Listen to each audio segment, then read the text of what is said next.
Hey guys, today in this video I want to show you how to make this really neat looking trellis out of tree branches.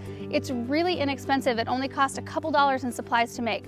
So let me show you how to do it. The first step is to gather your branches, and I'm going to cut about 4 or 5 branches of differing sizes, and I'm going to be cutting them out of my globe willow tree because these trees have great branches to work with. They're really flexible, they're super fast growing tree, and they're always really crowded with branches, so I'm actually doing my tree a favor by thinning some out. When I make my cuts, I'll make sure to use a little bit of pruning seal just to seal the cuts so that no insects get in, no diseases get in, and no moisture escapes. Here I go.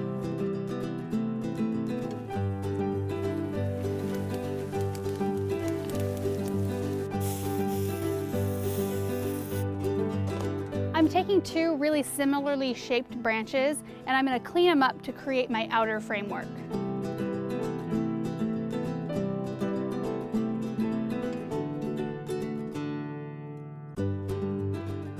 Now you can kind of see the framework taking place. I'm going to make this one arched like I did my first one, and so now I'm going to cut 3 brace pieces to attach to the inside.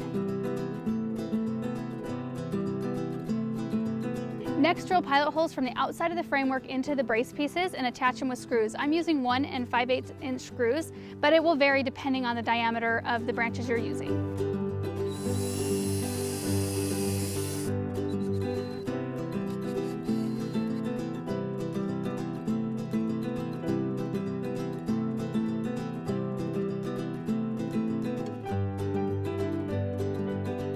In order to form the top of the trellis, I'm going to use some zip ties. I found these to be the quickest and easiest thing to use when building this, and then essentially the trellis is completely done.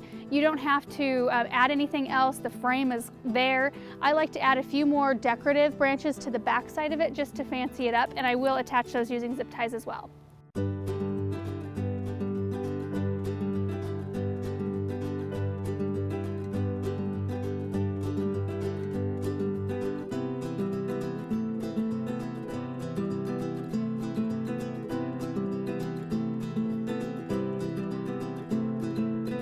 Okay, I think I've got it pretty much done, except for now I need to go in and cover up wherever I use zip ties in the frame with jute twine.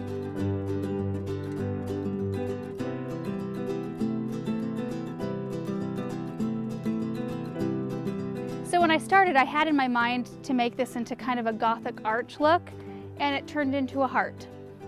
And I'm just gonna go with it. That is the cool thing about these trellises. You can do whatever shape you want. This wood is so flexible that it'll kind of bend into whatever shape you want it to be. And the wood, now that it's all tied together, will harden like this, and this trellis will last for lots of years. So now I'm gonna go move it to the back of our potting shed. That's why I was making the trellis, so I could plant a clematis back there. So this is the back of the potting shed, and I brought both trellises over so you could see what they look like, even though I'm only going to be using one today. I'm planting a clematis. I think it will really like this spot because it gets morning sun and afternoon shade. This one is called Happy Jack, and I love the flowers. They're sweet little purple flowers, and the thing I like the most about this variety is that it blooms on both old and new wood, so that I know I can come like late winter, early spring and clean it up, cut it back, and I know that I'll have a fresh looking vine full of blooms every single year. So I'm just gonna go ahead and plant it.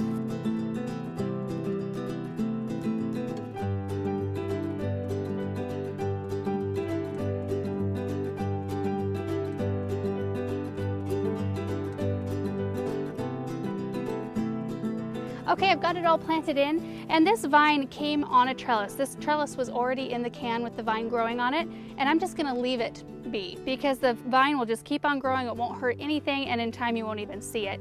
And so now I'm just gonna take a few of these vines and help guide them up.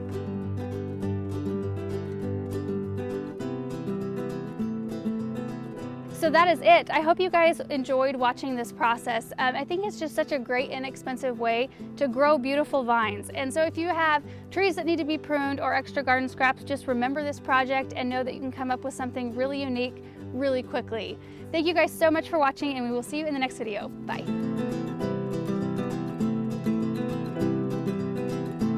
So I'm just gonna go ahead and plant it. If Dexter will move. Dexter, kitty, kitty. Hey, I gotta plant something.